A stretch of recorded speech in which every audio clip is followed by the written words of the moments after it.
할렐루야. 오늘도 우리 주님의 말씀 위에 굳게 서서 우리 주님을 따라가는 귀한 하루가 되기를 간절히 소망합니다. 오늘 우리가 함께 나눌 말씀은 마가복음 12장 13절에서 27절의 말씀입니다. 오늘 본문 첫 절에 이렇게 나와 있습니다. 그들이 예수의 말씀을 책잡으려 하여.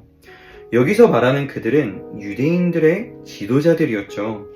그들의 목표는 지금 눈의 가시와도 같은 예수님을 어떻게든 곤란하게 만들고 예수님을 책잡으려고 하는 그런 순수하지 못한 의도가 그들에게 있었습니다.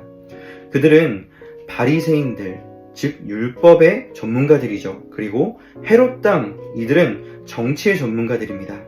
이러한 연합을 만들어서 예수님을 곤란하게 하기 위한 질문을 던졌습니다. 그런데 사실 이 연합, 바리새인들과 헤롯 당의 연합은요, 사실 말이 되지 않는 조합입니다. 그들은 서로 반대편의 선자들이었습니다. 하지만 한 가지 목표, 예수님을 곤란에 빠뜨리기 위해서 함께 뜻을 합치고 있는 상황입니다. 우리가 영화나 드라마에 보면 어떤 목표를 위해서 악과 악이 힘을 합치는 그런 경우를 보게 되죠. 그런데 성경 속에 똑같이 그러한 장면이 등장하고 있는 것입니다. 어떤 목표를 위해서 악과 악이 일시적이지만 함께 힘을 합쳤어요. 진리를 왜곡시키고 또 무너뜨리기 위해서 이런 일들, 이런 연합들이요, 얼마든지 이 땅 가운데 있다라는 것을 우리 기억해야 합니다. 하지만 정의는 승리한다. 즉 진리는 승리한다라는 것을 성도님들 꼭 기억하시길 바랍니다. 오늘 본문 속에서도 예수님은 바리새인들과 헤롯 당이 던지는 이 곤란한 어떤 이 질문을요, 한 번에 잠재우시는 그런 모습을 보이셨습니다. 그러니 비진리, 즉 진리를 살짝 왜곡해서 그럴듯하게 보이게 만드는 어떤 인본주의적인 진리들이 판을 치는 이 세상, 심지어 성도들을 무너뜨리기 위해서는 악과 악이 얼마든지 힘을 합칠 수 있는 이 땅 가운데서 우리가 승리할 수 있는 유일한 비결은요, 바로 예수님, 진리 되신 예수님의 말씀 위에 굳건하게 서는 것입니다.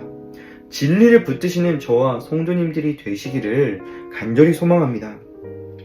바리새인들과 헤롯 당의 질문이 뭐였냐면, 우리가 가이사에게 세금을 바치는 것이 옳습니까? 옳지 않습니까? 라는 질문이었습니다. 다시 말하지만 이들은 지금 예수님을 어디로도 도망가지 못하게 책을 잡기 위해서 질문을 던졌다라는 것을 기억하시길 바랍니다. 여기서 말하는 가이사에게 바치는 세금은요, 한마디로 이스라엘이 로마의 지배 아래 있다라는 것을 상기시켜주기 위해 부과되는 그런 세금을 말합니다. 그러니 예수님께서 이들의 질문에 대답해서 가이사에게 세금을 내는 것이 맞다라고 한다면요, 이것은 유대민족을 배신하는 그런 꼴이 되어버립니다. 그래서 유대 사람들이 예수님을 떠나게 되는 그런 일이 벌어질 것이 뻔하고요. 또 세금을 바치지 말라고 한다면 이것은 로마의 어떤 주권과 이 왕권에 대적하는 꼴이 되기 때문에 이 말에 대한 처형을 피할 수가 없게 되는 그런 상황이었다라는 거예요. 하지만 우리는요, 이 질문에 답이 무엇인가, 무엇이 정답일까, 우리는 어떻게 해야 되는가에 대해서 고민할 필요가 전혀 없다라는 것입니다. 왜냐하면요, 이 질문 자체가 불순한 의도를 갖고 있기 때문이죠. 그래서 예수님은 이들이 원하는 대답을 말씀하신 것이 아니라 너희가 알아야 될 진리가 무엇인지를 우리에게 또한 그들에게 알려주고 있었다라는 거예요. 이 대답을 들은 그 자리에 있었던 모든 사람들이 예수님의 말씀을 놀랍게 여겼고요, 한마디도 대꾸하지 못하는 일이 그 자리에서 일어났습니다. 예수님의 대답은 이것이었습니다. 가이사의 것은 가이사에게, 하나님의 것은 하나님께 바치라 라는 것이었습니다. 그들이 가져온 한 데나리온에는 어떤 모습이 그려져 있었을까요? 바로 로마의 황제인 가이사의 형상이 그 동전 위에 있었습니다. 그러니 예수님은 가이사의 형상이 있는 그 한 데나리온을 가이사에게 돌려주어라. 원문을 보면 그들에게 바쳐라 라는 것이 아니라 돌려주어라 라는 말로 표현이 되어 있어요. 하지만 하나님의 것은 하나님에게 바쳐라 라고 연이어서 말씀하셨습니다. 여기서 말하는 하나님의 것이 무엇인지를 우리는 알아야 합니다. 창세기에 보면 사람은 하나님의 형상을 따라 지음받은 존재들입니다. 즉 모든 사람들에게는요 하나님의 형상이 새겨져 있다라는 것입니다. 그러니 모든 사람들, 여기에는 당연히 그들이 신으로 떠받드는 가이사도 포함되겠죠. 모든 사람들은요 하나님께 바쳐질 존재라는 예수님의 말씀인 것입니다. 즉 예수님은 이 땅에 높다 말하는 모든 주권들 위에 누가 있어요? 바로 하나님의 주권이 있다라는 것을 이들에게 말씀하신 거예요. 온 땅을 다스리시는 하나님의 주권을 성도님들 인정하시길 바랍니다.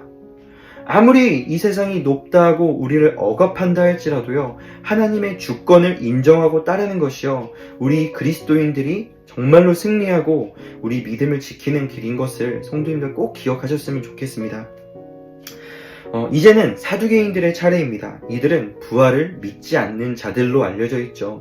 왜 부활을 믿지 않을까요? 그들의 배경을 보면 알 수 있어요. 이들은 종교 귀족입니다. 종교 생활을 하지만 동시에 이 땅에서 조금도 부족함이 없는 그런 삶을 살아가는 자들이었어요. 그러니 천국과 내세에 관해서는 인정하고 싶지도 않고 혹은 관심도 없는, 간절함도 없는 그런 존재들이었어요. 이들이 예수님께 한 가지 질문을 가지고 나왔습니다. 모세오경에 있는 연역혼법에 대한 질문이었습니다.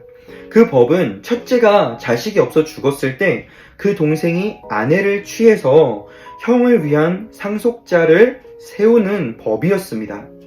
사두개인들은요 7형제가 만약에 제일 큰 형의 아내를 계속해서 순서대로 취했을 경우에 부활 후에 우리가 살아났을 경우에 그 여자는 누구의 아내가 될 것이냐라는 질문을 한 것이죠.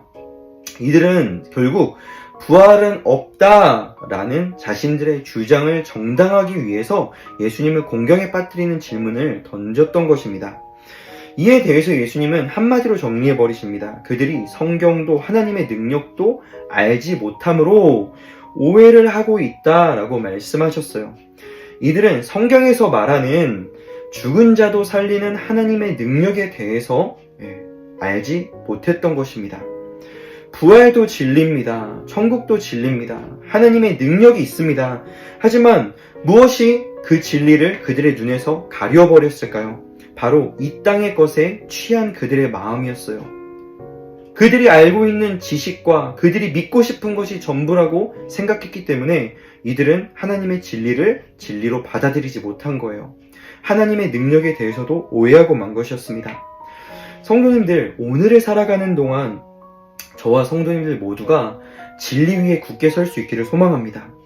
이 땅은 우리가 진리의 눈을 뜨지 못하도록 방해하는 것들이 너무나도 많습니다. 그러기에 우리는요 더욱더 진리 되신 주님을 붙잡고 의지해야 하는 거예요. 성도님들, 우리의 선한 목자 되신 주님께서 주의 음성을 우리에게 들려주시면서 우리가 사꾼의 인도함을 받는 것이 아닌, 비진리로 가는 것이 아닌 진리 대신 예수님을 따라가도록 우리에게 오늘도 말씀하실 것이 분명합니다. 그러니 우리 사랑하는 성도님들, 우리 주님의 음성에 귀 기울이시고 우리 진리 위에 서기를 간절히 바라는 마음으로 오늘 하루를 살아가셨으면 좋겠습니다. 오늘도 우리 주의 말씀으로 승리하시는 저와 성도님들의 하루가 될 줄로 믿습니다. 오늘도 승리하십시오.